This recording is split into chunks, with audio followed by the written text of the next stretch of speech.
All right. Well, said a bit. Good afternoon, everybody. It's great to see, well, at least in theory, all of you. Um, the so there's nobody from here to introduce except myself, which yeah, I'm Rob Nicholson for those of you who don't know me. Um, and I guess I should preface this by saying that what I'm about to say is they don't reflect those of my employer or the University of Western Ontario or CPRI or anything like that. It's my opinion and my opinion only, for whatever that is worth. Let us get started then. All right. First of all, um, there is the title. So these are our objectives for today. Should be 1 and 2, not 1 and 1. My apologies. I don't know what happened there. Oh, okay. And I have some grant funding from a few organizations. Only one of them is a for-profit organization, and they have nothing whatsoever to do with the presentation today. So what I thought I would like to do is I've been thinking about this for a while, and also, well, certainly talk with a lot of people about it. But I want to talk about today about sort of what we know about the epidemiology of autism and how it's changed, and then also the question of is it overdiagnosed and what that question even really means, and how we would ever go about answering that. So I think this is from a study just published by the CDC. So they have, I think it's 19 or 20 autism surveillance sites across the United States. And every couple of years, they publish papers on what the most recent data is among 8-year-old children. And what we can see is that from 1990 up until 2022, which is the last year it was reported, the prevalence has increased from about 1 in 1,000 to 33 or something like that per 1,000. So that's a massive increase in a relatively short period of time. There are some people, such as the current Secretary of Health and Human Services in the United States, who believes this is due to environmental exposures, uh, although there's not great evidence for that. And I don't think we can account for it by biological changes. So there must be something else going on that would account for this dramatic rise. Along with this, what the CDC also found was that, so the rate now in the United States is about 1 in 31 children. Although interestingly, there are wide variations across states and even within states in the prevalence rate, which again are hard to explain by anything other than methodology. The most recent study that I'm aware of, which looked at prevalence in Canada, was from 2019, where it was about 1 in 50. And the ratio for autism has always been around 3 or 4 to 1 male to female, and we can see that's what they found in the States. The most recent epidemiological study from the CDC, so the one that was just published a couple of months ago, found that about 40% of people with autism spectrum disorder have intellectual disability. That number was as low as about 30% sometime within the last 10 years. But again, it is markedly different from what it was when I was a resident, when it was always said to be about 2/3 to 3/4. So a dramatic change in severity as well, markers of autism. And we still know that about 20% of people develop seizures, usually in early childhood or in later adolescence. And I think if we go back, I think there can be no doubt that there are more people being diagnosed with autism. I think that's really not a debatable question. The question really is what does it mean? Is it a meaningful change? How do we account for that? That would seem we can't account for it biologically.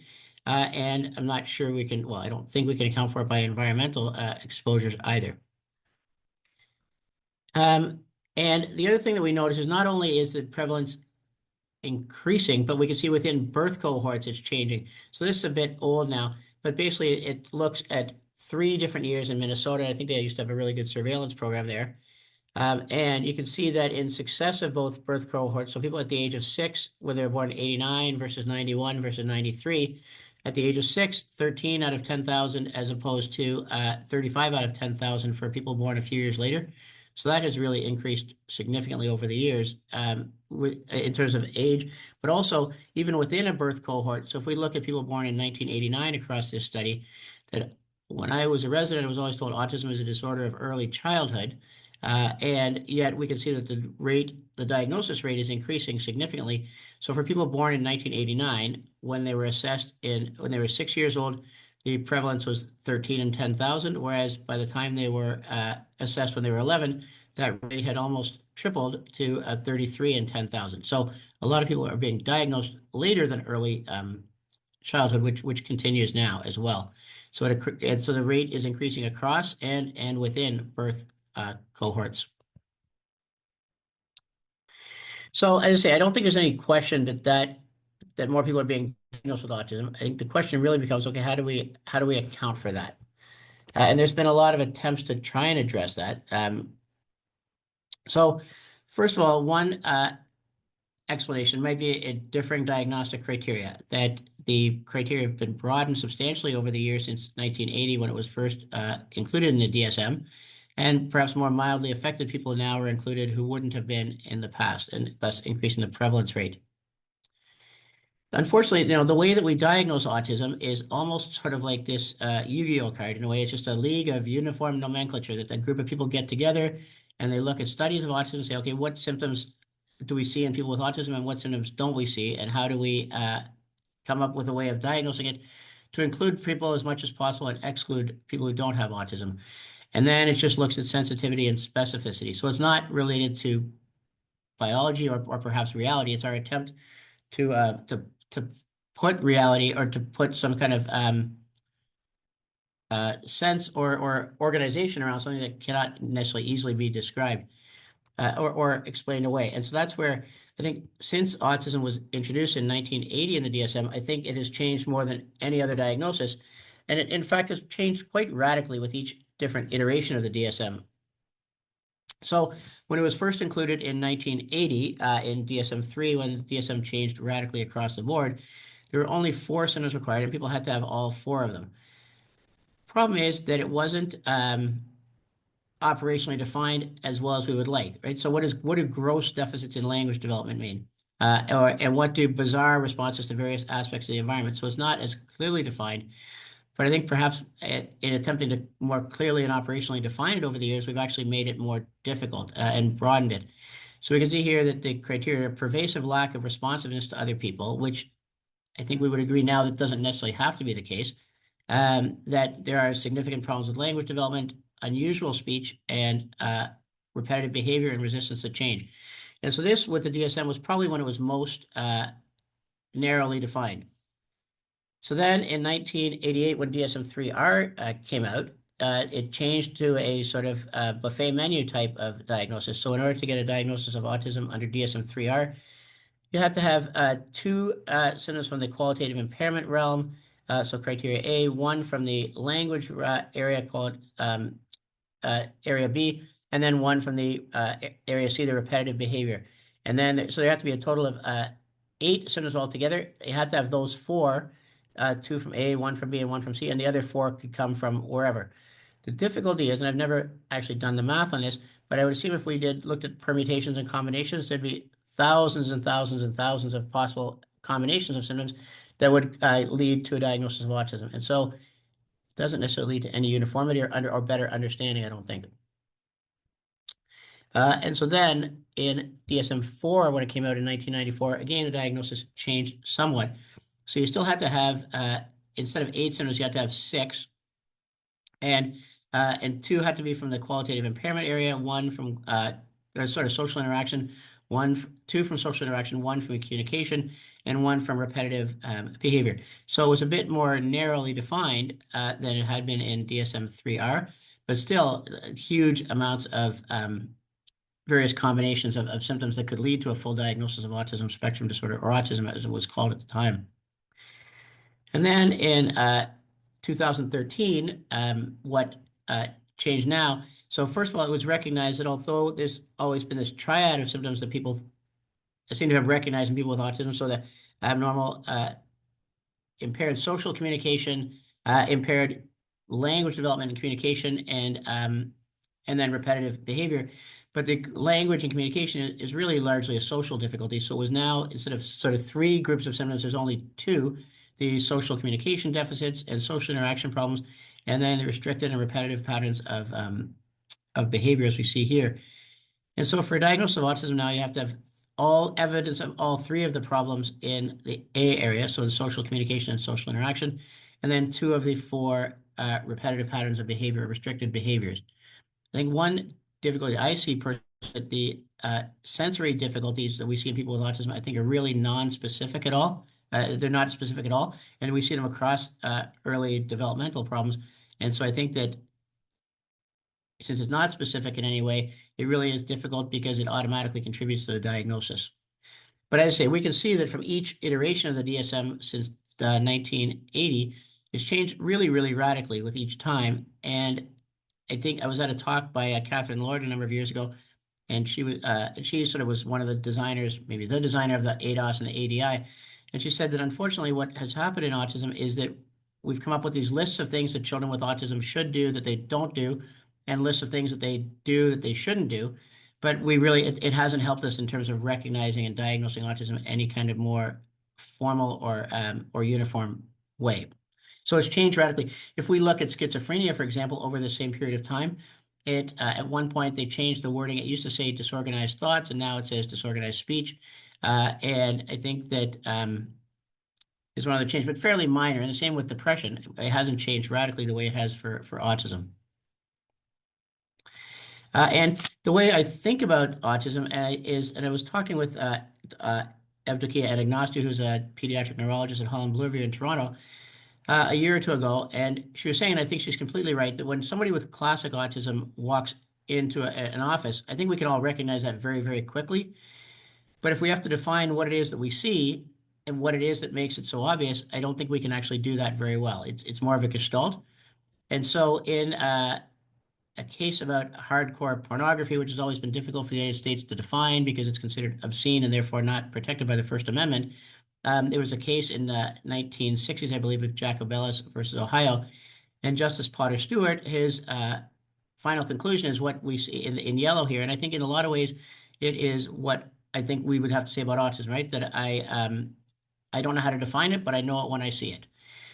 Unfortunately, that's not really great when it comes to research in terms of having similar views of things, and it's not great in terms of diagnostic practices either. And so there have been a number of people who've come out sort of talking about that. So Laurent Mautron is at the University of Montreal, I believe, and he has written quite a bit about autism and how the diagnosis has changed and been diluted to include more and more less severely affected people. And as he said in this article, it was a review of changes in autism, that there is, there's been this dramatic increase in the diagnosis of autism, and in part because it has been changed into these dimensional traits. And as he says, there are recognition of these symptoms in people who are, as he said, more and more distant from the typical population, or sorry, less and less distant from the typical population. And it dismisses the relevance of some kind of diagnostic threshold. And I think he's correct that it's more and more we see people who wouldn't have even been considered as having autism in the past, we now see getting that diagnosis. And that, unfortunately, the DSM hasn't really helped us in that, with making the diagnosis more clear in that sense, despite attempts to change it.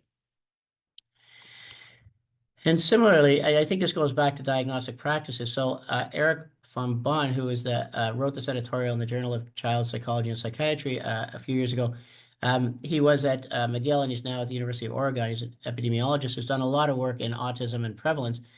And as he says here, it's not just the application of DSM criteria that we need to think about. It's the importance of having people with experience and knowledge and understanding of child development also.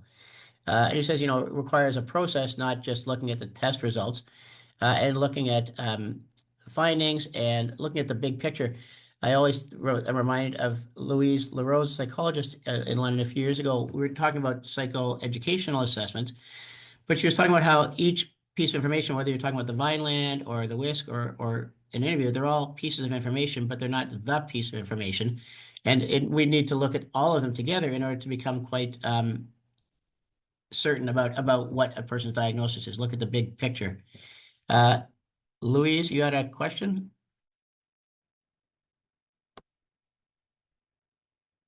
If you want to unmute yourself then really quickly.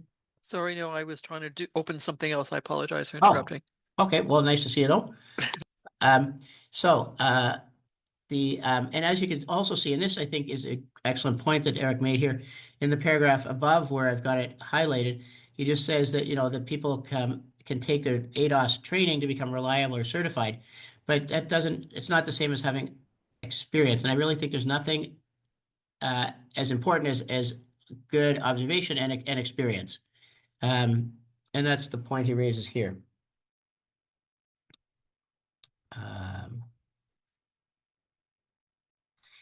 And so if we look at one study different studies, when they look at the prevalence of conditions, they'll often look at it using different criteria and different thresholds.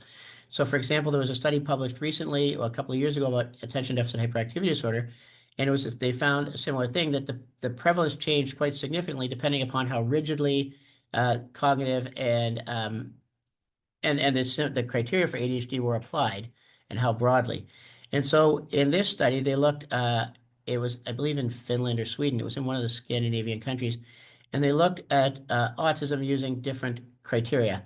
And if we look across it, again, this study is from about 20 years ago, so prevalence was still quite low relative to today.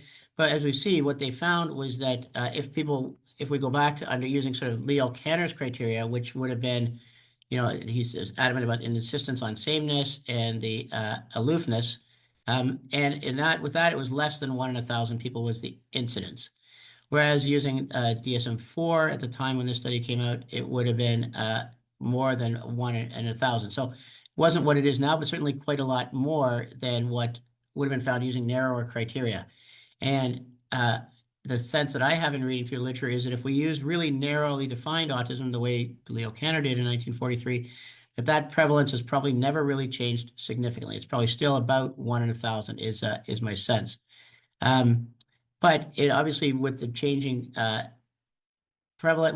definition, then really we're looking at different prevalences. So if we, sorry for doing this, but if we go back here, so yes, there's been a dramatic increase in the diagnosis of autism, but I think it's really hard to even say if there's an increase in autism because it depends on how you define it. So the diagnosis in DSM-3 and 3R, which would have been present in 1980, is quite different than the definition criteria in DSM-4 and the DSM-5.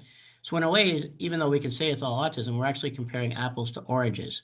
So we can talk about, yes, the diagnosis of autism, but whether we're actually talking about the same entity is very, very debatable, I think.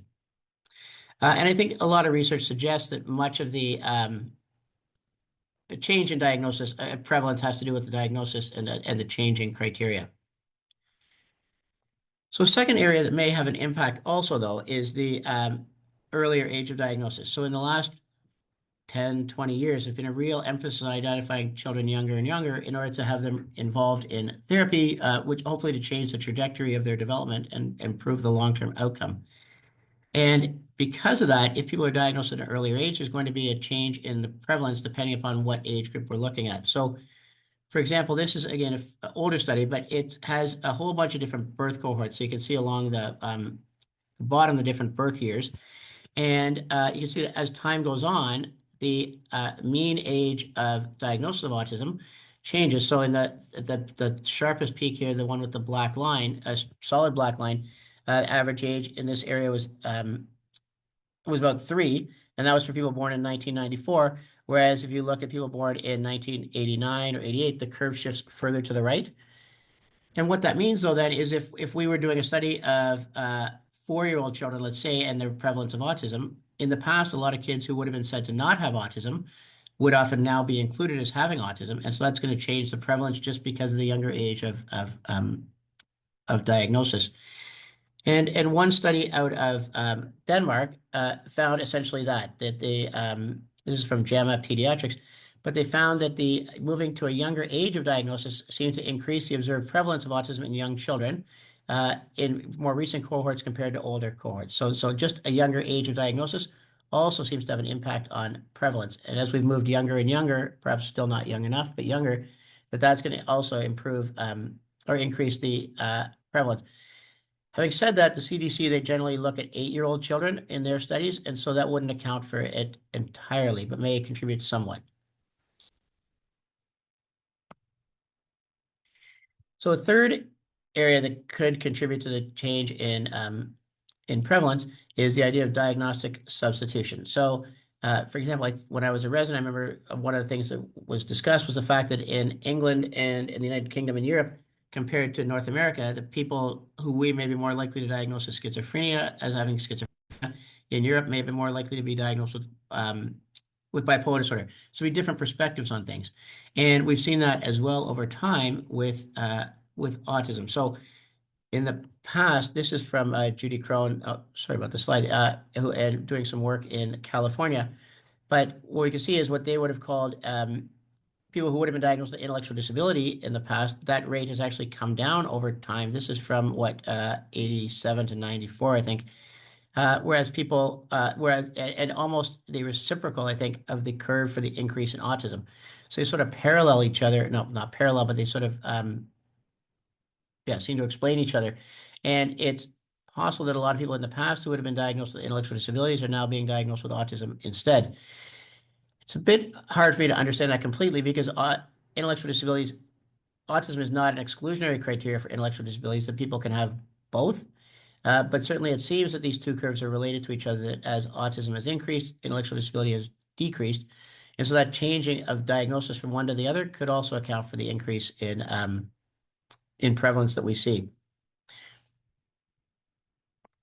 All right, so a couple other things. So this comes back to the idea of an epidemic that Robert F. Kennedy Jr. has talked about and being secondary to external factors. And the one that's been the most widely talked about and is still talked about, although it's not clear why, is environmental factors, particularly around vaccines. And so there's been a lot written and is still discussed anyway about vaccines causing autism, even though there's no real evidence for that whatsoever. And in fact, I believe that Health and Human Services in the United States has hired a guy by the name of David Geyer to investigate the relationship between vaccines and autism, even though it has really, I think, scientifically been pretty thoroughly debunked as being related to each other. And ultimately, but it often leads to these kind of headlines in magazines and things about how, are we giving kids autism just by giving them a needle? And this has led to the problems that we're seeing now with a lot of diseases making a comeback. There's measles all over the place now, it seems.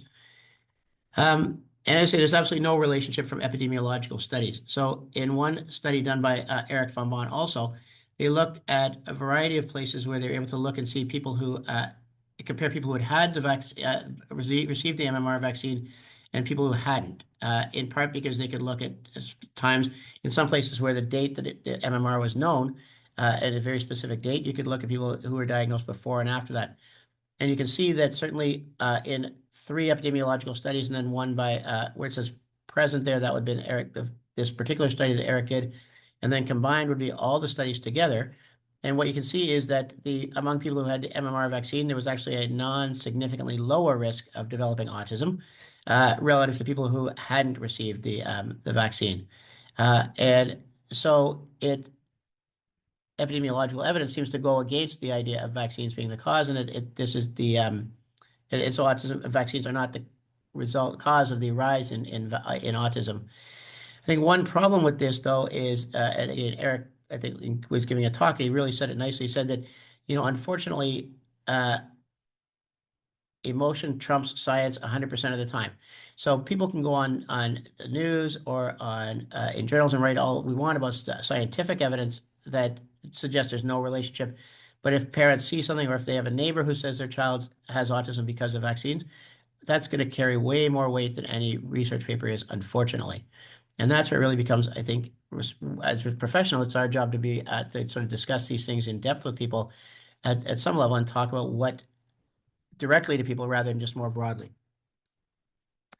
So the other area, and I personally think this is perhaps one of the biggest areas, is the service availability.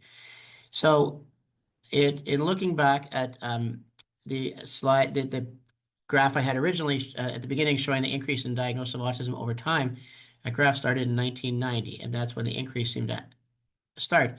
And I don't think it's any coincidence that that was the first year that autism became a codable disability in the United States in terms of education. So that was the first year that people were able to start receiving services in an educational setting based upon a diagnosis of autism, and it's increased since then. Uh, and so we have to, this is a study out of Australia. We have to always be a bit careful about interpreting a study which basically asks people how often they lie about something. But these are people in an area in Australia, and they're asked how often they would give a diagnosis of autism, even if they weren't sure of it, and then why they would do that. And you can see that pediatricians, psychiatrists all ranged from 16% to 58% having said that they had made a diagnosis of autism even when they weren't certain that it was correct. Um, and when asked why, so that the top group with the top sort of highlighted area, that's in order to get services through something called Centrelink in Australia. The second group in the middle was people who had said that they had made a diagnosis of autism in order to get a child's services through school. And we could see in all those groups it was above 50%. And this is in situations where they weren't really sure if the child had autism or not. And we could see at the bottom what the people, when they were asked, and it wasn't a large sample size, but people were asked, why did you, like, what was your reason for making a diagnosis of autism when you weren't sure? And what we see is 64% of people who said they had done it, it was because that was the only way to get services for the child. And I think that that continues now. A perhaps one of the most published child psychiatrists in North America once said in a Time magazine article that they would call a horse a zebra if they thought that it would get somebody services for autism. And I think that it's well intentioned, but it ignores the unintended consequences of what the results that are. I think, as Donald Rumsfeld called them, the unknown unknowns. And I think that's what creates all kinds of difficulty for us in terms of the expenditures and the waiting lists and things like that. So this is from the Government of Ontario Financial Accountability Office, and this is from the 2019-2020 year. And this goes back, so the Ontario Autism Program was introduced in 2000, and at the time I think it was estimated it would cost about $10 million annually to the province. And so we can see from 2004 till 2015, funding grew by about 10% each year. And then in the years since then, up till 2020, it had increased by 24%. And in fact, from 2018-19 to 2019-20, the funding for the Ontario Autism Program had increased by 68%. So it's gone from a program that was estimated to cost $10 million in 2000 to one that in 2019-2020 cost the province $600 million. So it's a huge increase. And I suppose that if we could, if that amount of money was lowering the waiting list or was providing better services, it would perhaps be money well spent. But I think we know that that hasn't turned out to be the case. So what I have heard, and this is all secondhand, so I cannot vouch for any of it, is that right now the people in charge of the Ontario Autism Program and eligibility are reviewing cases of people who were diagnosed in 2021. So that's people diagnosed 4 years ago. The original intent of the Ontario Autism Program was for young children to provide early intervention before starting school. But if people are waiting 4 years now in order to get services, it sort of defeats the purpose of early intervention, frankly, unfortunately. But what has also happened is that despite the increased amount of money being spent on the Ontario Autism Program, the waiting list has increased proportionally, or not proportionally, sorry, it has continued to increase. One would think that if there was more and more money being spent on the program, that the waiting list should decrease. But in fact, we can see that it's grown, between 2012 to 2018, it had grown by about 50% each year in terms of the length of the waiting list. And again, it's hard to explain that by any factor. I mean, obviously it's recognition perhaps and things, but we can't explain that biologically. I don't even think we can explain it environmentally. So in spite of the dramatic increase in funding, the waiting list has gotten longer and longer. And, not that the New Statesman is a scientific journal, but I think that in this article, which was just published a couple months ago, and it's a book review really, but they talk about how, unfortunately, when we make more and more diagnoses of things and perhaps overdiagnose things, it leads to other problems. So one certainly is that my own bias, and I feel pretty strongly about this, although again, it's my own opinion, is that a lot of people on the waiting list for Ontario Autism Program probably don't have autism, I don't believe, but I don't doubt that they have problems or in need of services. But what it means is that those people are on the wrong waiting list for the services they need, but they're also occupying space on the wrong waiting list. So keeping other people waiting as well as waiting themselves for services that may not be appropriate. And I think that's what this article talks about, is the amount of extra funding and how it's hurting public health in the long run rather than helping people. So the question then becomes, is autism has become overdiagnosed. And well, we will come to our own conclusions about that. So, as I said, this is really what we're looking at, is this dramatic increase in the diagnosis of autism over the past 30, 35 years, and how it's changed so much. And I don't think we can explain that biologically, or even we don't know of any environmental causes for it, really. And I think the question of overdiagnosis of autism has certainly been raised and recognized in other places. So this was a study. Again, it's not a large study, but what the authors found was that when they had interviewed specialists in neurodevelopmental disorders, so child neurology, child development, child psychiatry, they found that a significant percentage of people thought that autism and ADHD were now being significantly overdiagnosed. And they sort of, in their conclusion here, they give some reasons. One, that there's more awareness, there's less stigma about it. And as I say, that I think the big thing is, in their third line, with the availability of ASD-specific services that are not accessible to children diagnosed with other conditions, might lead clinicians to overdiagnose ASD. And certainly I can remember a boy that we saw for an assessment here a few years ago, and he was 5 or 6. I think he had Fragile X syndrome. And we had said that ultimately he didn't have autism spectrum disorder. And we said that, the mom started to cry. She was quite upset, not angry, but sort of upset about hearing that. And she said, her words essentially were, "But now he'll get no services whatsoever."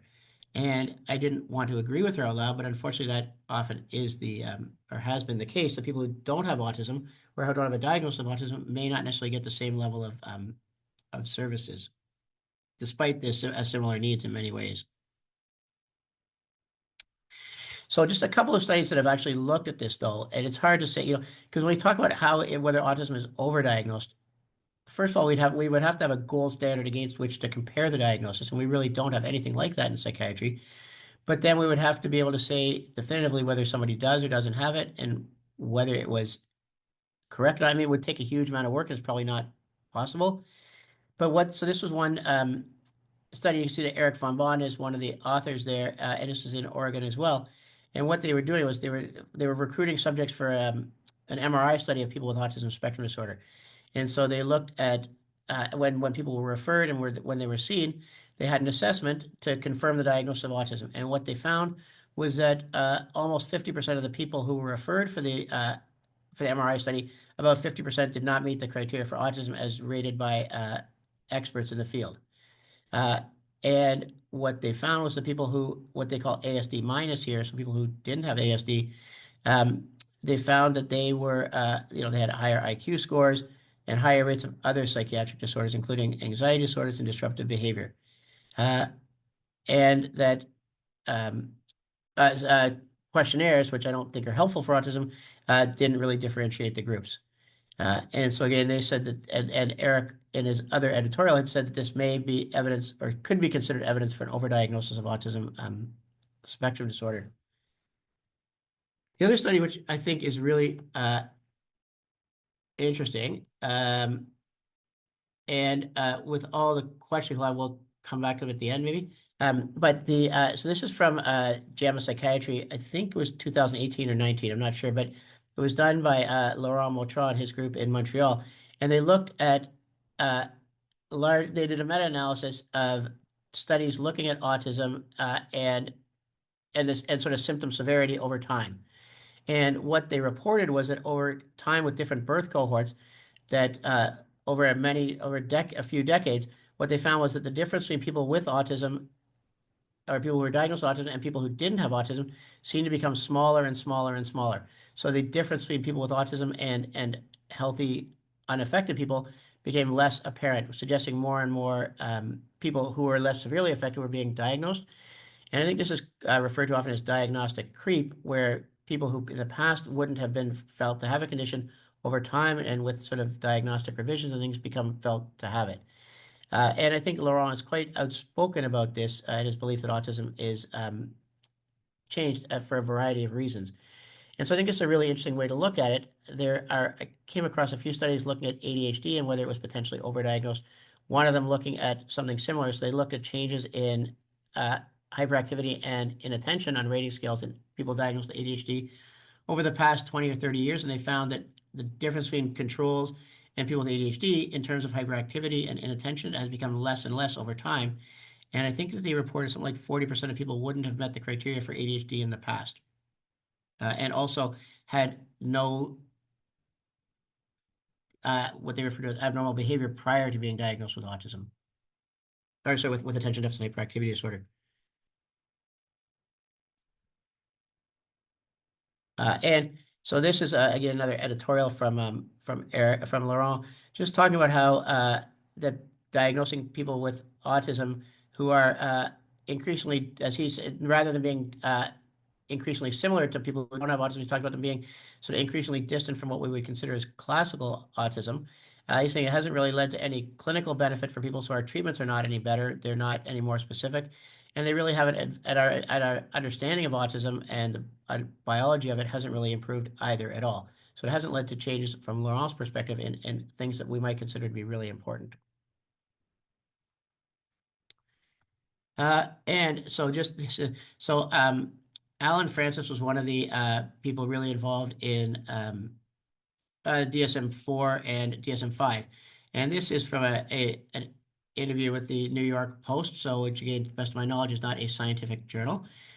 But he actually, as one of the people, sort of the coordinator for the entire DSM and DSM-4 and 5, I believe, he actually felt that he said that he feared, as says here, he feared his work had contributed to the creation of diagnostic fads that resulted in a massive overdiagnosis of autism in children and adults. And in fact, he said he was very sorry for lowering the diagnostic bar.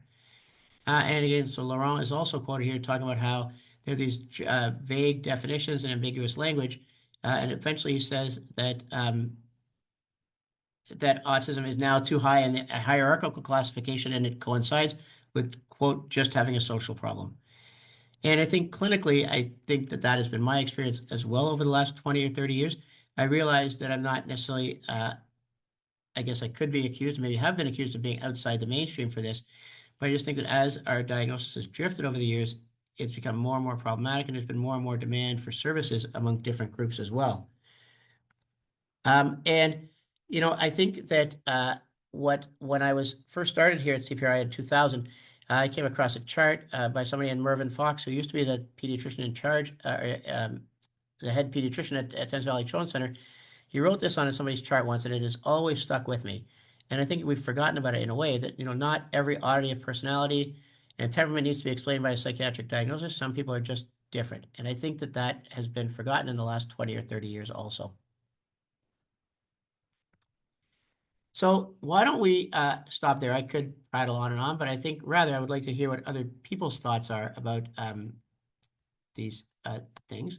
Actually, Jason, how do I, oh, there we go. So first of all, if people want to ask questions or have comments, please do. I think it'd be fantastic. And then why don't we'll take some questions also. So let's start with a couple of questions.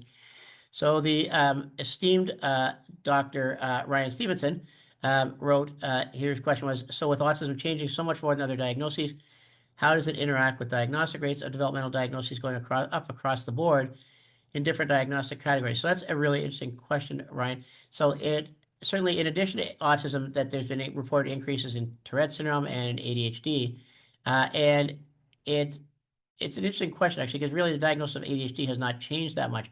I don't think that it has increased as dramatically as autism in terms of prevalence, but it certainly has increased, and it's hard to explain that by changing criteria. I honestly believe that the greatest increase is recognition, but also idea of services. I also think that because it's become so cloudy, the diagnosis, I think a lot of people, I think we're really not aware of what autism is anymore, unfortunately. And I think that has really made it difficult to make the diagnosis. Did you want to comment upon that, Ryan, at all? Because if you do, by all means, just put up your hand and we'd be happy to include you. All right, so let's take a question or comment here from Dr. Goldberg. Ben, I think you're okay to go ahead. Okay, can you hear me okay? Yep. I would certainly agree with Mervyn Fox. The nice thing about a multidiscipline assessment, like at the Child and Family Institute, is that you have a psychiatrist, psychologist, an occupational therapist, and a social worker at a minimum, maybe a physiotherapist, and you take a look at the needs of the child as opposed to a particular psychiatric diagnosis.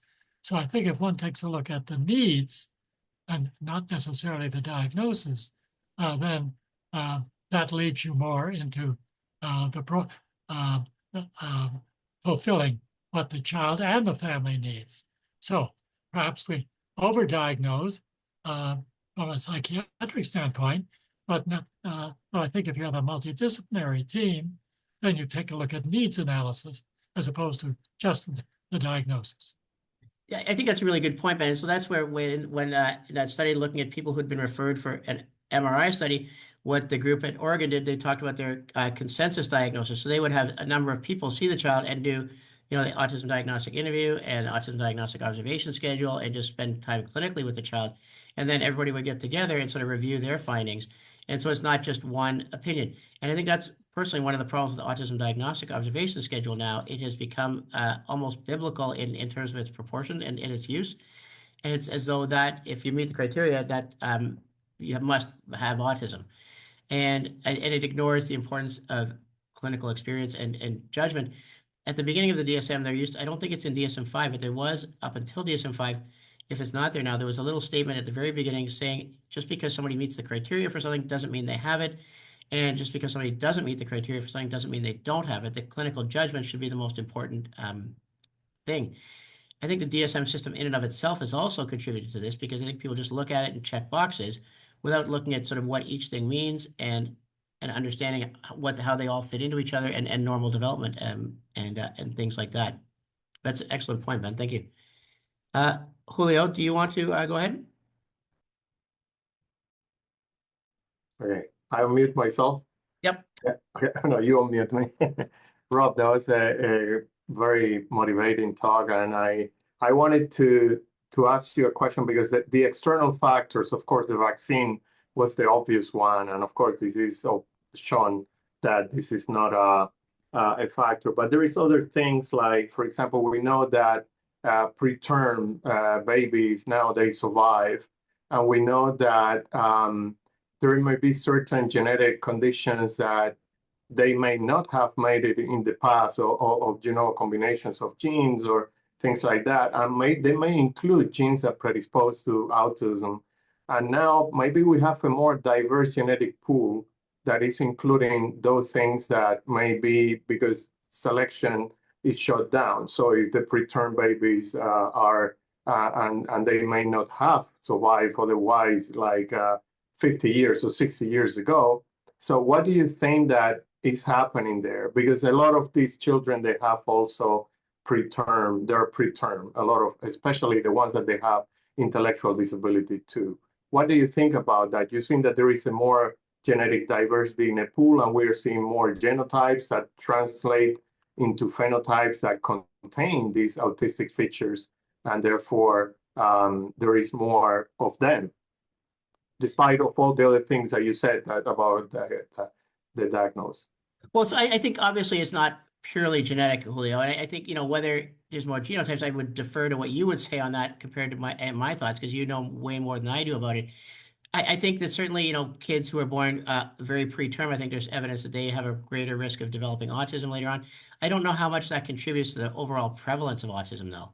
And the same with people with rare genetic syndromes who might not have survived in the past, that certainly they may be and maybe more predisposed to having autism as well. But I don't know how much that is contributing to the overall prevalence of autism. I think there have been a few other sort of environmental things. So I think there is some evidence that, and what studies have done is they've gotten placenta from mothers. I don't know how they've gone back and gotten them, but and found that people who were exposed to certain levels of pollution may be more likely to have children with autism as well.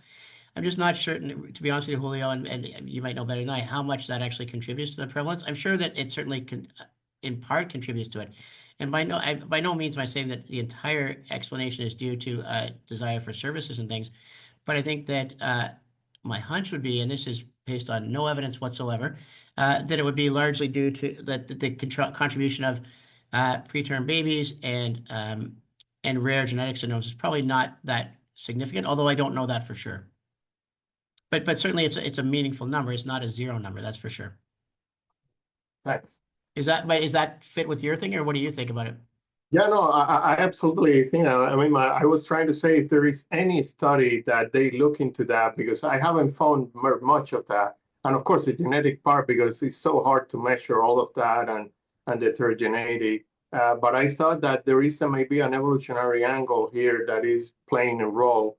Also, as you said, maybe it's a minor role, but particularly for the group that has intellectual disabilities, not for the high functioning group. I thought that it could be a larger factor.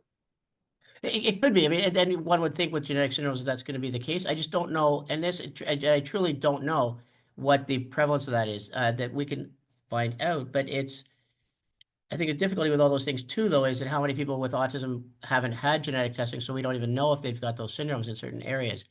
But yeah, I'm sure it's a non-zero number. I have no doubt about that.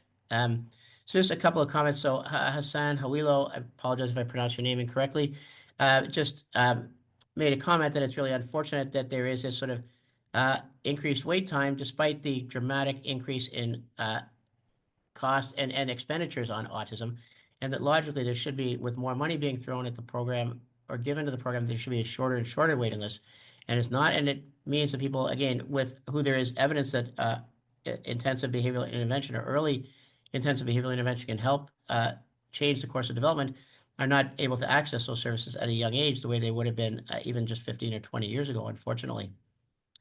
And Dr. Zwanek, the esteemed Dr. Zwanek, had also pointed out that when she had tried to go to the Ontario Government of Ontario website in Ministry of Community and Children's and Social Services, I assume, clicking on and looking for intellectual disability services, that it gets rerouted to the Ontario Autism page instead, which is not helpful to those families in any way.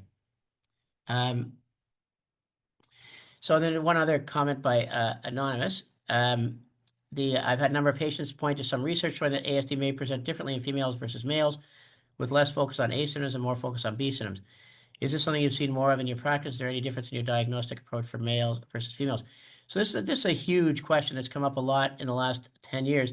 And first of all, I mean, many of the criteria for autism have largely been about males and the statistics, because that males are more affected by autism generally, or always have been. I think the difficulty with saying that it may present differently, and I've heard some people suggest that we should use different criteria for males and females. I think if we do that, though, then how do we know we're even talking about the same thing any longer? And I don't, my understanding, and from what I've seen in the literature, there certainly is some suggestion that males and females may have different presentations, but I don't know if we know definitively how they're different or what it is that's actually different about them. In terms of my personal approach, I don't think that my approach to diagnosing females and males is different, other than just keeping in mind that females are socialized differently and their brains develop differently from males. And so it makes sense there's going to be presentation differences. Having said that, I think just because of the nature of CPRI here and my practice, I think the people we see tend to be more severely affected anyway. And so I don't know that there is that difference the way people talk about it in less severely affected people. And then one other question, then we'll go back to the people asking questions a lot, is there was a question from Joanne St. Denis about, does MRI detect brain differences with individuals with autism and not? Not in individuals. So in large groups, there are differences. So people with autism on average have slightly larger brains, more cortex and more frontal lobe, more white matter and more frontal lobe. But these are group averages. For any one person, MRI scan is not of any value in terms of diagnosing autism yet. People are trying to create that, but we haven't gotten to that point yet. All right, Dr. Hussein, would you like to go ahead? You just have to unmute yourself. Yes. Hi, thank you for taking this question. And I don't know if this webinar is local or if it's not local. It's universal. It's universal across the entire universe. All right. So I don't know, but we in the community are drowning in teenagers wanting a diagnosis of ASD. It's overwhelming. Everybody wants it. every background, every diagnosis. They all believe they have ASD. And honestly, I don't know what to do. Like, I mean, I keep referring them to the ASD hub, which is a shame because I'm really blocking other kids from getting a diagnosis. I feel much more comfortable diagnosing younger children with very obvious ASD, but teenagers definitely are not within my comfort zone. And I don't know if there is any way that we can just, I don't know, like just from the logistical perspective, if teenagers can go on a different list, then because there's no urgency, there's no benefit actually for them at all or their families. It's just curiosity. But again, I cannot deny them this right of looking into the diagnosis, but at the same time, I also hate to block everyone else from getting a diagnosis because of this large number of teenagers. But I think in a lot of ways, Asa, that's the interesting thing because Mm-hmm. 30 years ago, nobody would have wanted Exactly. taking that diagnosis, right? And I think Yes. still in kids with classic autism, I think parents are still often very devastated by that Yes. diagnosis. Mm-hmm. But how do you explain the increase in demand in teenagers? No, I mean, that's the thing. So everybody has read online. And the same thing with the younger children. Like I have a lot of families that are just like, oh, no, but my neighbor told me your child must have autism. But the Yep. EA told me. And I think that in reality, honestly, everyone wants a diagnosis for services. So, which is, again, it's so crazy. I feel in my mind, like, it's just, how are we doing a diagnosis? We are just for services. Why don't we provide services for all other like needs rather than it's need based rather than diagnosis based? But here is where we are. So everyone again, and then I had some people that I sent to CPRI. They had autism like ruled out, and the parents will be like, "Oh, I heard from my neighbor that actually his kid was assessed 3 times before they eventually got a diagnosis." So I'm just like, I'm really like, I don't know. I'm hitting my head on the wall. I don't know what to do, but it's a disaster in the community. Everyone wants a diagnosis. Everyone, like, it's just we are overwhelmed. But I think the irony, in a way, I think it's ironic, but is that by more and more demand for it, it actually slows everything down. Absolutely. And in terms of waiting lists and stuff, and it creates longer and longer waiting lists.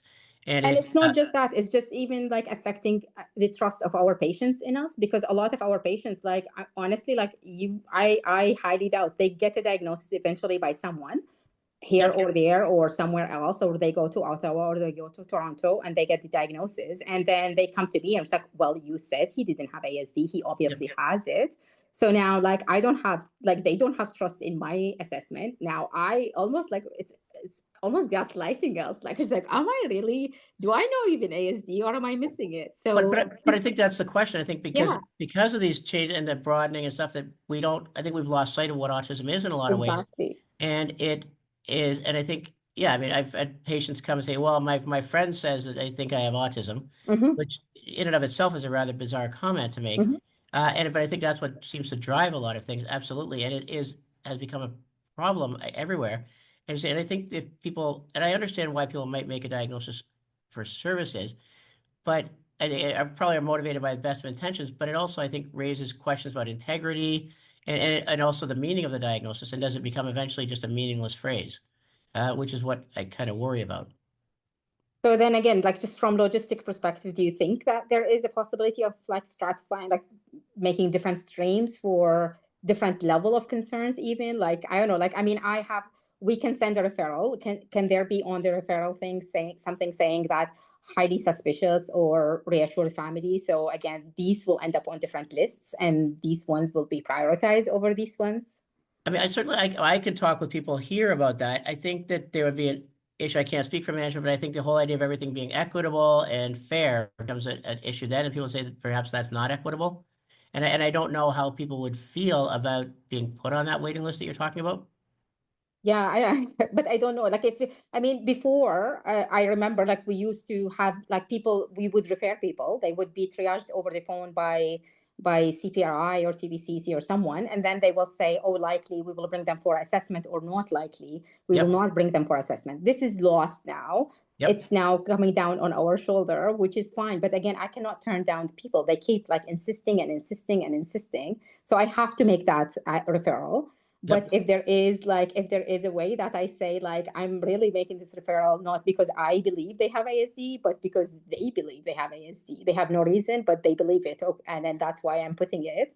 So I mean, it's only in other specialty it happens that like if you have urgent, like if I can put urgent, then they can go see. Like in psychiatry, it happens like urgent patients seen more urgently, less urgent second opinion, reassuring patients get seen later. So I feel like this should not be any different. Like it should be possibly to be done. I don't know. Again, like I'm just trying to really brainstorm a way to solve the idea because the problem. Because a lot of places I don't trust the assessment of a lot of places, so I don't want to send them to people that I know that will give this diagnosis really right and left without really a thorough assessment. So I trust the ASD hub assessment, but also like again, I am just overwhelming the system by all these people. So how is there a way that I can still do this, but it still not stand in the way of an 18-month-old or 2 years old or 3 years old who really needs the diagnosis for help in school? I think this. So I've been talking with people in management here at CPRI, and I can't speak for anywhere else, but about that issue, about trying to, well, to prioritize people. And I think it's a great idea, but especially younger kids who we may have more interventions for. Mm-hmm. I'll certainly bring that up. I just want to move on as with the so to Lisa Archibald with your questions. So the answer is yes and no. Personally, I think autism is overdiagnosed very significantly, and I think for a variety of reasons. But again, that's my opinion. It doesn't reflect anything other than my own belief and experience and what I've seen. But I think that it's not a completely idiosyncratic opinion. The Dr. Richard, thank you for joining us, by the way. And if you want to unmute yourself, you can go ahead. Oh, thanks, Rob. Can you hear me? Absolutely. Okay, perfect. That was a really interesting talk. And just to add a couple like perspectives on things. So, I think we're very aware that this phenomenon can happen in autism, which does have this like kind of gray buffer zone in terms of interpretation of some symptoms. But I will say that I think it's a neurodivergence as a sought kind of goal or label is actually spreading to things that you wouldn't think were possible. So for instance, we have many more young people coming to us thinking they have psychosis. And to me, that's one that would seem on the surface to be much more black and white, right? It's like you clearly have schizophrenia or you don't. But we will have people that we're trying to argue you don't have schizophrenia. They're like, no, but my voices talk to me and so we're trying to rationalize it just because you have an experience of a hallucination does not mean you have schizophrenia. So I think in general, people are so much more aware of these labels of neurodivergence and kind of seeking them for various reasons. So I think it's a problem that's spreading even into domains like schizophrenia that typically we didn't have that problem. So that's one thought. The second thought is that, that the effectiveness of a therapy, as opposed to seeking a diagnosis, right? Like for instance, there is some evidence when I was doing, research when I was a resident with you, one of the things I looked at was fetal alcohol syndrome. And actually there is some evidence that, for instance, ABA is helpful for FAS, right? And but if you need a very specific diagnosis to get to a helpful therapy, then that in itself creates a problem. So that the effectiveness of a therapy shouldn't be contingent on the diagnosis. That's probably where some of the issues come in the younger population. In the older population, what we're seeing is that people who are seeking labels of neurodivergence, because I work mostly with people that are in university, kind of early working history, are using it to gain various exceptions, right? So that like lots of kind of accommodations at university, lots of accommodations in employment. And I guess the question becomes to what point, like if you have trouble managing your time and showing up on time, as an example, or just a very non-specific example, not, kind of saying anything in particular, but if time management is an issue, to what degree do we continue to accept that as a fixed part of a diagnosis that is an unchangeable neurological characteristic? And I feel that that's kind of the gain that folks are sometimes looking for with that label of neurodivergence. And it's a real ethical issue, right? If they say this is part of my neurological condition, and therefore it needs to be accommodated by the world, right? That is really the issue that we're dealing with right now, as opposed to saying, no, this is a trait, this is something you are not great at executive functioning, but actually there are ways you can get better. And the expectation is that you work on this because you have to adapt to the world. And I feel like in the 20-somethings, that's the conversation we're having all the time. Well, again, I always preface this by saying I am a white, middle-aged, middle-class, cisgender, heterosexual, colonialist, ableist, racist, misogynist, whatever other ist you want. But I think that the whole idea of what you just said about people needing to adapt to the world, I think certainly we know that we as a society need to do a better job of accommodating people, but I think it has to be a two-way street. That people have to learn to adapt as well to the world.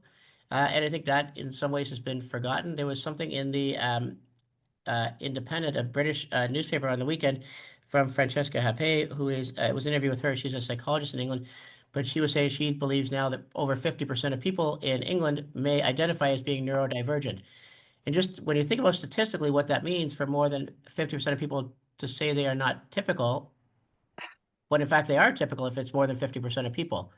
And it just is a huge, and I think I remember you a few years ago saying that, that people will self-identify as having autism, but people don't self-identify as having schizophrenia, but apparently that has changed now. It has. It absolutely has. Right now we are seeing people self-identifying what they perceive to be auditory hallucinations that clearly are not. But now those boundaries have expanded in terms of desirable diagnoses.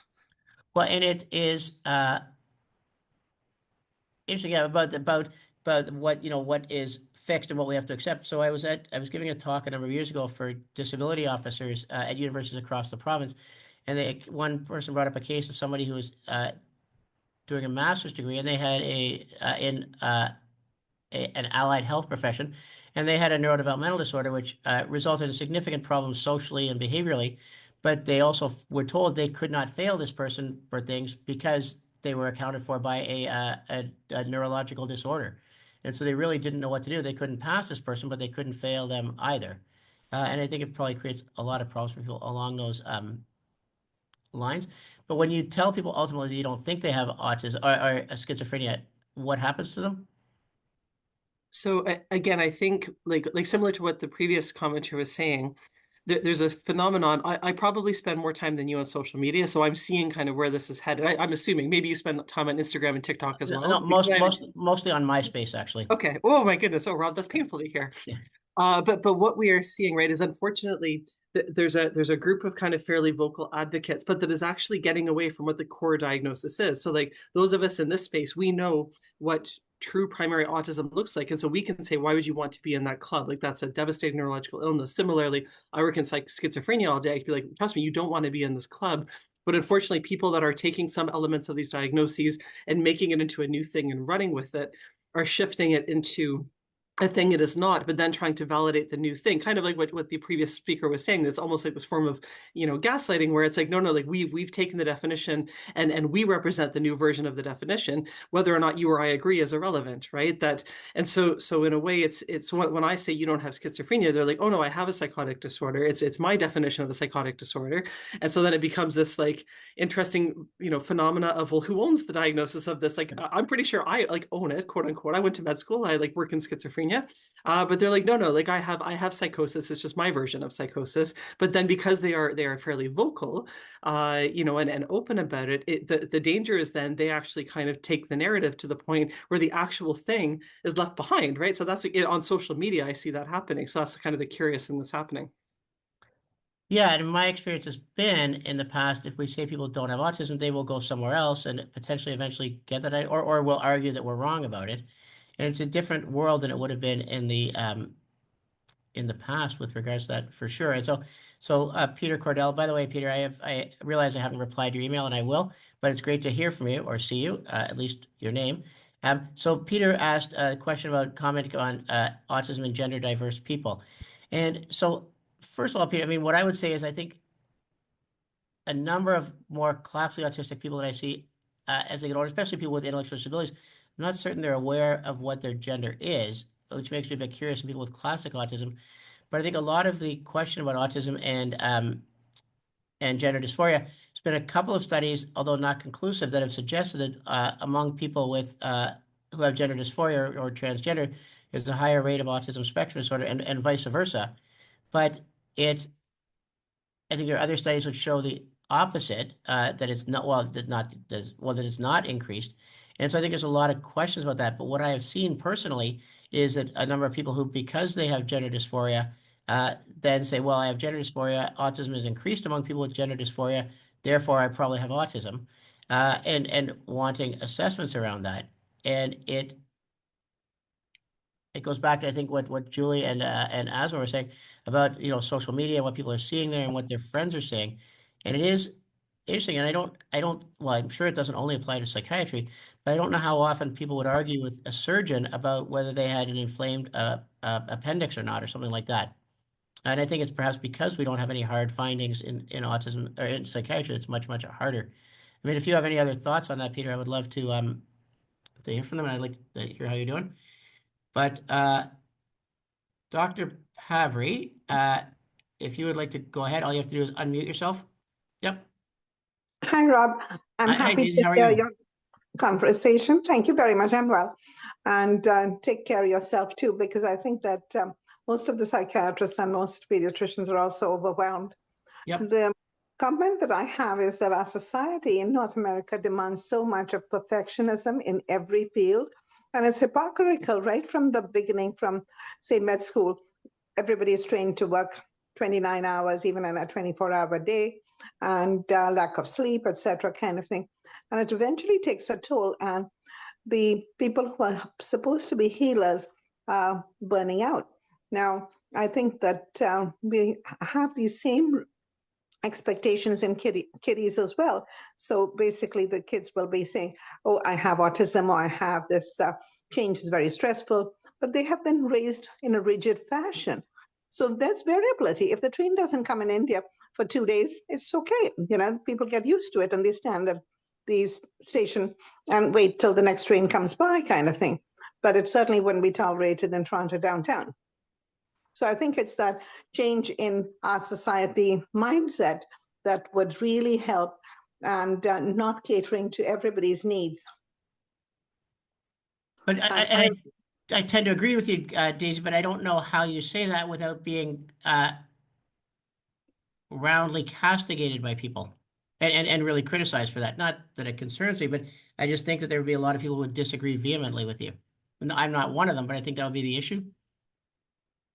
I know, but we just have to stand our ground. And the first thing that I would recommend is not torture our medical students to work 29 hours in a 24-hour day. Yep, I think that's part of it. The ball rolling as Yep. far as health and wellness. Yep. Because I think that I like Mervyn Fox's, quote that you have put up, Yep. saying that, he was my teacher as well in developmental medicine, and he was wonderful. So we need to put down the variabilities in all of us as human beings and accept it, because tolerance is not existing in the perfect quotes unquote society.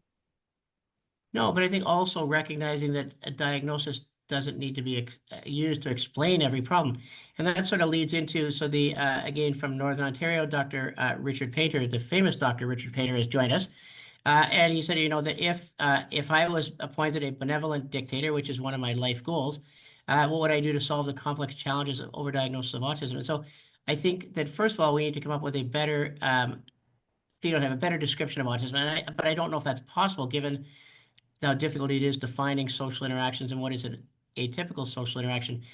But I think the other would be to make services more widely available, I think, for other people. So years ago, I was on a government of Ontario panel looking at the Ontario Autism Program and the early intervention program.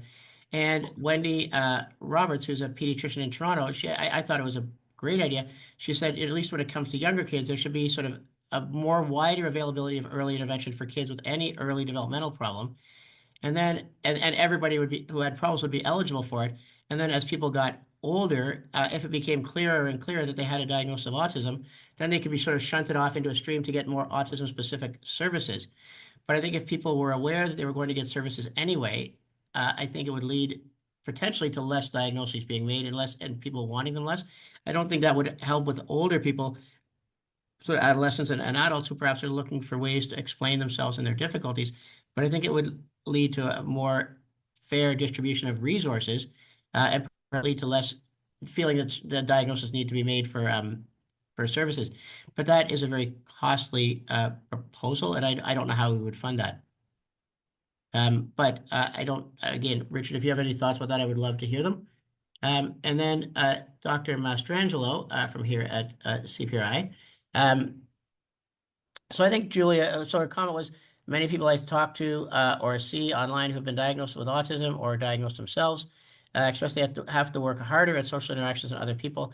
They describe having to study and mimic others rather than it coming naturally and then masking such that others don't realize how hard they are working or how ungenuine it feels to them. It often struck me as being difficult to distinguish between someone who is so highly anxious about their social interactions and monitors themselves and others excessively as a response, rather than truly having social deficits. And I think that's a really great point, Julie. I mean, I'm not sure what to make of the idea of masking, because if the whole idea of theory of mind in autism is correct, then it would be difficult for people with autism to recognize what they're doing that's different, and then unless they're told explicitly, and then to be able to change that in order to sort of fit with the situation. I was reading something just actually today and yesterday, an article where somebody was talking about the idea of masking, and that people will sometimes in theory, if people are masking, that means they're choosing not to behave in a certain way. But as the author pointed out, that we all behave differently in different environments, and we have different personas that we use in different environments. And so really, is that a matter of being able to fit one's social behavior and presentation to fit in with the demands of the situation, or is it evidence of autism? And I go back to what I think of as classic autism. I don't think that's an issue with people with classic autism, because it's, first of all, I'm not sure that they would be able to mask themselves, but I'm not sure they recognize it as an issue a lot of the time either. And if I offend somebody, I apologize for that. It's certainly not my intent. The I don't know if anybody else had, Dr. Zwanek, if you would like to unmute yourself, go ahead. Yeah, thanks, Rob. In the interest of time, I think I'll just say that your talk inspired me to find a topic for the June 11th rounds. Good. And I wonder how much social media, I know Dr. Richard and a few others have alluded to it, but I wonder specifically when I look at your graph, you know, the first one that you kind of showed in the initial slides, early 2000s, like 2007, 8, when Obama came into power, Facebook, that was like a really big, important moment for social media. 2017, 2018, TikTok came on the market. Again, I wonder how all of that coincides with the increases that you've described in your slides. So maybe I will do a deep dive in that for June 11th. Don't forget to include MySpace also, please. I will, yes. But it is, you know, I wasn't aware that, so I know I've seen stuff on TikTok, or I've heard of stuff on TikTok about Tourette syndrome and people talking about what is and what isn't a tic. But from what I understand, people do the same thing about autism now. And I think if we look at how it's defined in many places, it often is about things, you know, people having bad tempers or things like that, or not sleeping well. And haven't done it yet, but every now and then I've had the urge, when somebody says, no, I'm sure that my child has autism, I've occasionally wanted to ask you, okay, so perhaps you can, you know, we can discuss what the criteria for autism are, and to see when people say that they know their child has autism, what do they mean by autism? Like, what is their definition of it? Is it the same as mine, or is it something different? And I think it becomes a real problem with social media. I mean, I guess it's not revolutionary for me to say that, but certainly it's contributed to a lot of these things, I believe. I mean, what are your thoughts? I definitely agree, and I'll tell you more on June 11th. All right. Well, so everybody can hold in. So if people have time, I mean, I'm certainly here to. I've got stuff to do, but but if people want us to talk about this, 'cause I think it's a really fascinating question about you know, how we explain this, because it's definitely a cohort effect also over time. So Dr. Tahiri had a question earlier about so who is behind broadening the diagnostic criteria, and what has been their motivation in watering it down? And can other experts help revision the DSM to make it more rigorous? And is there a severity scoring that could help with streamlining services? So those are two fantastic questions. So the DSM, the way it's created is there's a group of so-called experts who get together and they review the data and then look at field trials and how they fit. And I think ultimately they get people who everybody would agree sort of are a prototype of autism or ADHD, and then look at what symptoms they have and how one would describe them, and compare it to a group of people who don't have the same condition, and look for symptoms that distinguish them. But when it comes to something like autism, where we're talking about social communication, which is really hard to define, it I think is really, really difficult. Even things like making eye contact. So what is quote unquote normal eye contact, and what is abnormal eye contact? And it becomes really hard to define. So with the on the Autism Diagnostic Observation Schedule, so a measure used to diagnose autism, that most of the items are scored from 0 to 3, with 0 being not abnormal, 1 being equivocal, and 2 and 3 both being abnormal with varying severities. the one exception to that on the ADOS is eye contact, where it's either a 0 or a 2. So it's either normal or it's abnormal. And the reason for that is that when they were scoring it, essentially everybody in the development of the ADOS scored people's eye contact with a 1, that people weren't really able to commit one way or the other. And I think it says a lot about, and the same with what is an appropriate facial expression and stuff. And that's, I think, the really difficult part. So with your question about severity scoring, could that help with streamlining services? So in the DSM now, there are 3 levels of autism, 1, 2, and 3, depending upon severity or need for support. I've never seen any research about the validity or the reliability of that, and I don't know if there is any, frankly, that I'm not sure how meaningful it is, especially because when we think about autism, that it involves difficulties in communication, difficulties in social interactions, and repetitive behavior. And so I don't know how we weigh those against each other in terms of coming up with an overall severity score. And even the creators of the ADOS were always very quick to say that it wasn't meant to be used to assess severity. It was really meant only as a measure for making a diagnosis of autism. So people have tried, in terms of your question about revising DSM, so people have tried. There was a group at the NIMH led by Tom Insel originally. We're working on something called RDoC, which is more a dimensional approach to diagnoses. And I don't know what has happened to that at all. And I never really saw what their criteria were for autism, or if they'd even gotten to that point. So, Dr. Nowicki asked a question about, what is our approach to undiagnosing a misdiagnosed young person? So it's, first of all, when people used to talk about it, they would also almost talk about it punitively, right? As though they'd say, well, you're taking the diagnosis away, which almost sounds like a punitive thing. And I would try to correct people, say, no, we're correcting the diagnosis. But in general, what is my approach? If we're asked to see people about autism, we do an assessment. And if we don't think they have it, we would say so. But I think the difficulty now is that because people seem to know everything, people often don't believe it, or they get into arguments. And I've stopped trying to argue and say, look, this is my opinion, that I can't prove it to you. There's no test we can do. And the best I can do is offer you my opinion based upon experience and what I believe is correct. And that if people don't like it, or if they're not satisfied, they're free to go elsewhere. I also try to point out to people as much as possible that really, although diagnosis is important for a lot of things, I don't believe we have any treatments for psychiatric illnesses per se, because we don't know the underlying cause. I think we can treat symptoms. And I'm not sure that symptom treatment does really depend upon diagnosis. I think it's more symptom based, I guess, by definition, really. Julia, did you want to say something? If you want to unmute yourself. Oh, there we go. Sorry, I didn't understand the button would pop up when you gave me permission. Yep. But I wrote it in the text thing before. What I struggle with is that I think you and I have talked about this before. I believe that there are people out there who feel really disabled in terms of their social experiences, who feel like they don't fit in the world, who find this diagnosis of autism and go, aha, the thing, the explanation, this is why I feel this way. And then they find this really welcoming community of people who go, yes, you are okay the way you are. And so they get a lot of positive things out of it.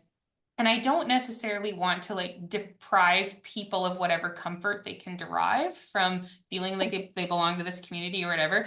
But at the same time, it really drives me up the wall when I'm trying to correctly diagnose somebody and this has permeated society and I'm not able to do so because of that.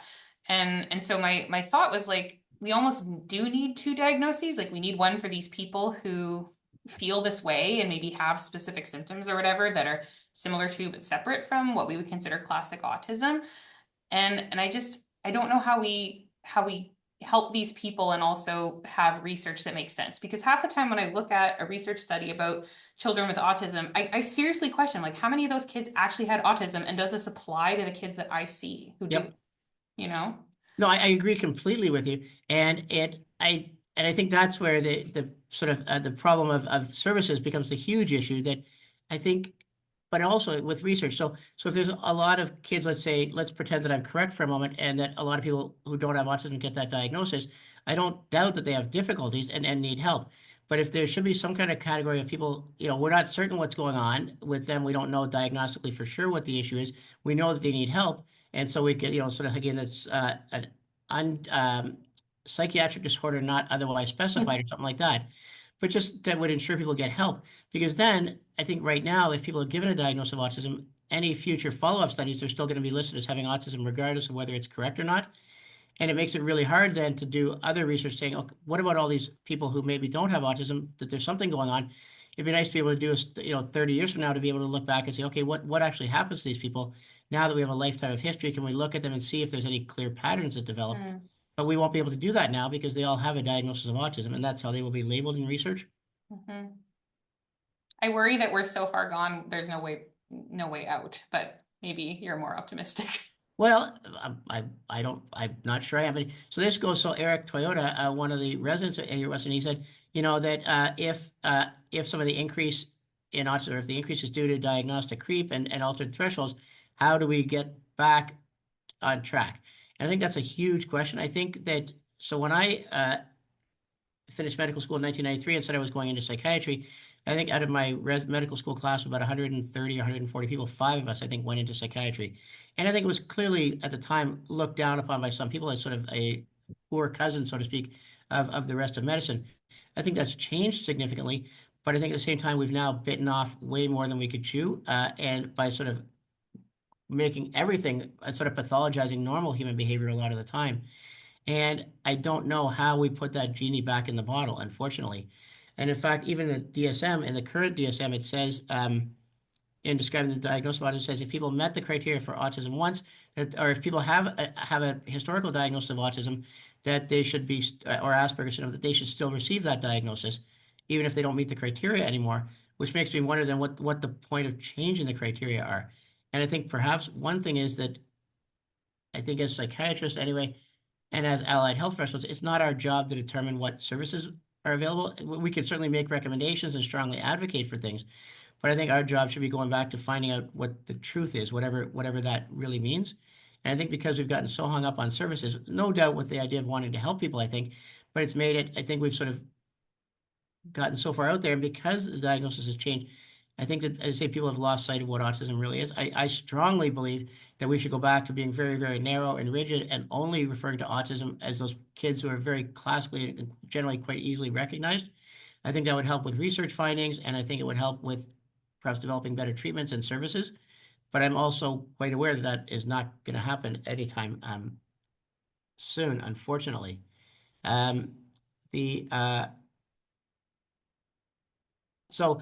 Dr. McLean had a question about, that obviously autism is not an epidemic, as some are wont to say, but rather a shift in how we define it and recognize it and respond to it. And so so Jennifer was asking, what do we get a lot of parents asking about, maybe their kids don't look like they have autism because they're masking, even in preschoolers.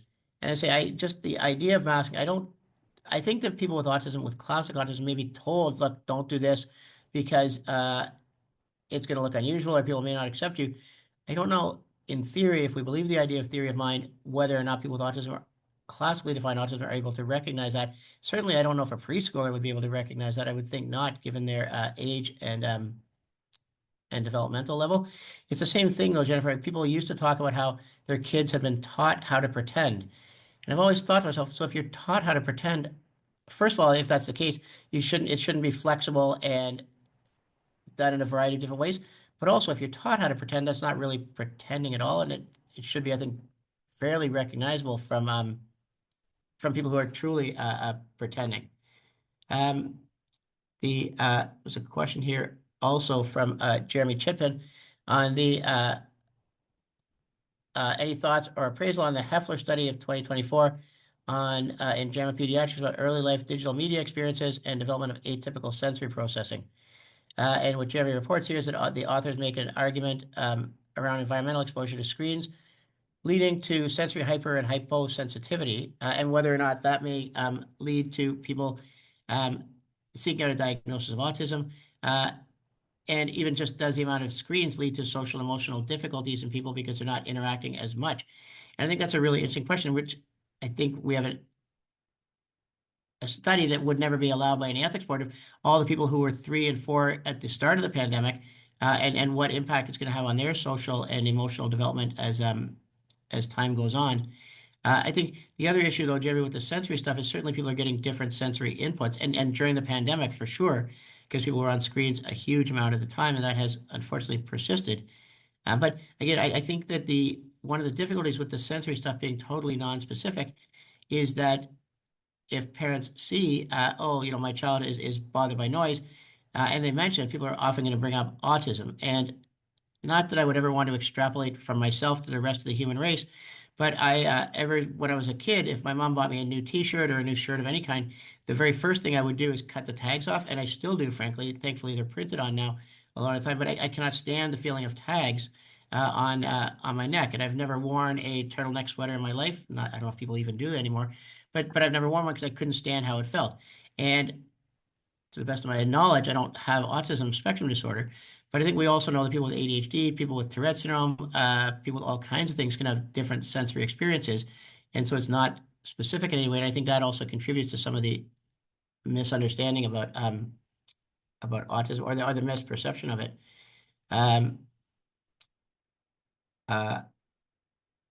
So Felipe Rodriguez, I hope I pronounced your first name correctly. So let's see. He says, using a simple law of physics, Little's law, which I'm not familiar with, which states that the size of a system is equal to its arrival rate times its time in the system. All right, so there are 60,000 children on the waiting list. It seems to be about 7,500 children enter the wait list every year. The average wait time will be about 8 years. And Felipe's final comment is, we can adjust the exact numbers, but the OAP is clearly collapsing. And I cannot help but unfortunately agree with you, despite the fact that we're spending a lot of money on it. And I think that they need to go back and look at what the whole purpose of the program is. So when I was on this government panel with Peter Zetmari and Wendy Roberts and a bunch of other people a number of years ago, we had a meeting with people from the government and a bunch of parent advocates. And one question that the government representative was asked was, what is the purpose of the Ontario Autism Program? What is it meant to do? And there was actually no answer from the government representatives. They couldn't sort of say what the purpose was, who it was intended for, and what the goal was. I think that becomes the problem also. I think they're trying to be all things to all people, which doesn't really work. That it started out as a program only for early intervention for young kids with a diagnosis of autism, where there's some evidence that can be helpful. And now it has been expanded to include everybody, but there's a finite amount of money. And so it means the money is distributed much more broadly. So I think that's an excellent point, Felipe.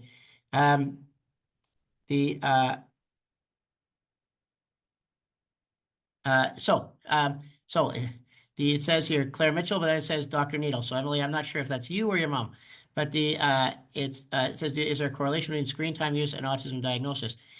I don't know what the statistics show. I think a lot of people spend a lot of times on screens, and so I'm not sure, and would there be a differential amount? Would it be large enough to see a difference? I often have parents say to me, my child spends way too much time on their screens. I have yet to have the courage to ask those same parents, how much time they spend on their screens also, because I think we all do, unfortunately.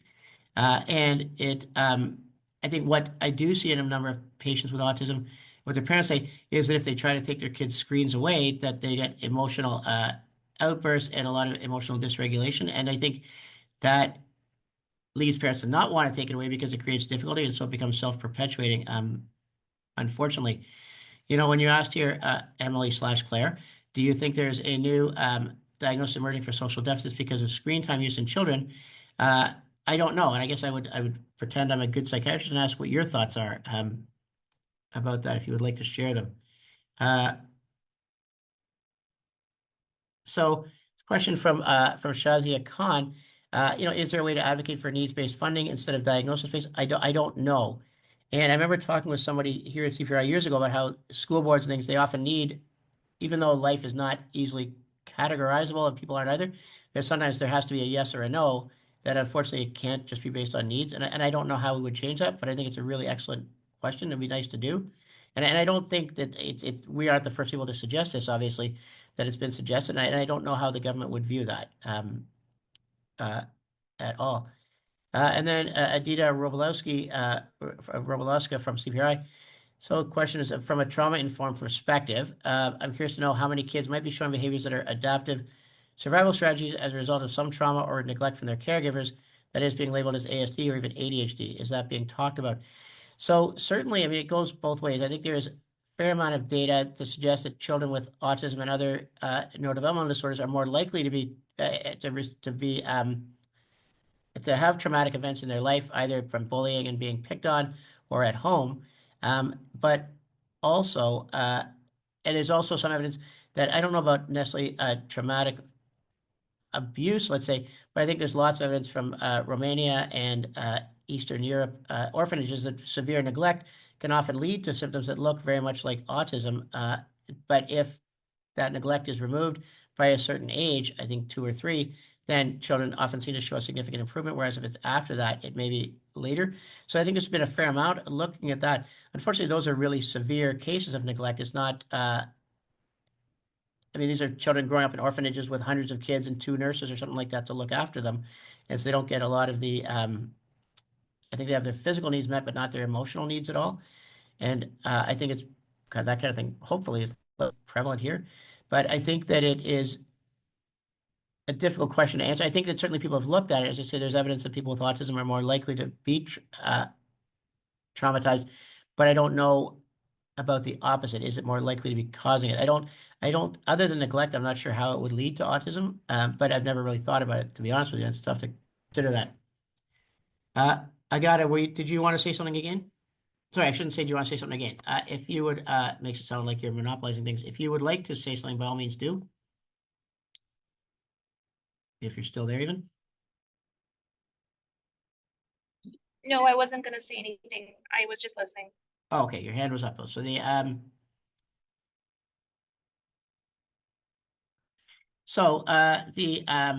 another question here or comment. I recognize the diagnostic practice has gone from underdiagnosing to overdiagnosing. So again, I would say that's my opinion, which is not necessarily that of the University of Western Ontario or CPRI or anybody else. That's my perception, but I don't know if it's a widely held belief. I think some people would still say it's underdiagnosed and underrecognized, especially in older females. But then the person here say, that there may have been evidence for overdiagnosis based upon the reduction in effect size of the difference between patients and controls. And the question is, does this mean standardized practice needs to go back in time to optimize diagnostic accuracy? And I think, as I said before, the only suggestion I have is we have to come up with a better phenotype, a better diagnosis of autism, but I don't know if that's possible, unfortunately. And that, I think, is the real difficulty, is how do we distinguish autism from non-autism? And I wonder if, personally, if the only way to really do that is to go back and just narrow the diagnosis down again to classically defined autism, the way it would have been 50 or 60 years ago. I think the problem is that that's going to get a lot of pushback, I suspect, but would also lead people to then lose services, which would become a huge issue as well.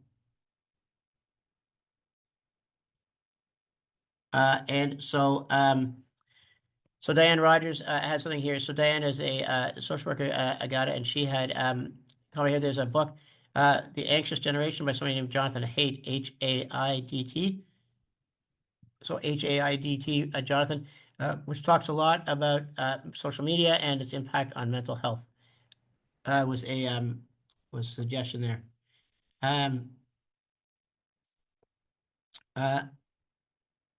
Okay, so then, and Jeremy, just a few minutes ago asked, Chip had asking, you mentioned there are big groups of people who are on the autism treatment waiting list who do not have autism and who are not well served by classic autism treatments.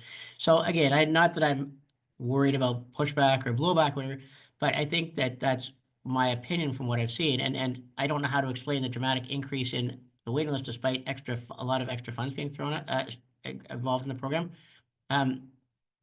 Anyway, so Jeremy's question was, that I've said that there are these people who are on the wrong waiting list and they're maybe not well served by classic autism treatments. So do I have any thoughts on what kinds of services this group of people might be served by, broadly speaking? So I think, Jeremy, that I suppose in theory, applied behavioral analysis or Skinnerian learning can be used to treat all sorts of different things. I suppose at some level, even that's maybe what cognitive behavioral therapy is based upon. But I think clearly more traditional cognitive behavioral therapy is going to be much more helpful for people with social anxiety than other forms of applied behavioral analysis. And so when I say what kinds of services these people need, I think it would be more specifically about what their needs are and what is available, or what their needs are and what their symptoms are, really. A lot of the time, unfortunately, our treatments are shotgun approaches and everybody gets the same thing. and I don't know if that really answers your question at all, Jeremy, but that's the best I've got, unfortunately. That it's just that there's not, so for example, when studies have looked at intensive behavioral intervention, which is sort of really intensive applied behavioral analysis at younger kids anyway, there's not really any good evidence that people who don't have autism benefit from those kind of services. I'm not sure about older people, to be honest with you. I don't know if that research has been done at all. I don't know if I missed any questions from people. I hope not. But I just if anybody else has any questions or comments, please feel free to add them. But otherwise, I just want to thank everybody. I mean, it's been really stimulating for me to get to hear other people's opinions and people's thoughts about it. And hopefully will lead to further discussion. So I just wanted to, for those who are still here, I just wanted to bring up that as the slide says, that's on May 29th, so 2 weeks from tomorrow, we're having our annual research day at the Great Hall at Western. It includes lunch, and we have a speaker, Karun Singh from the University of Toronto, is going to be giving a lecture, a presentation. And we will have a number of research talks, presentations from students and faculty at Western related to developmental disability. So if you go on to our website, which is here, you can also find it just by ddp.uwo.ca. And look, there's registration there, just so we can get a sense of numbers. And then a month from now, the second Wednesday of June, Dr. Dzwonek, before she leaves for Vancouver, doing a presentation, as she said, on social media and things like that, and its effect on different developmental disorders. So I just want to say thank you to everybody for coming today. It's been really helpful, and we look forward to seeing everybody in the future as well. Great. Take care.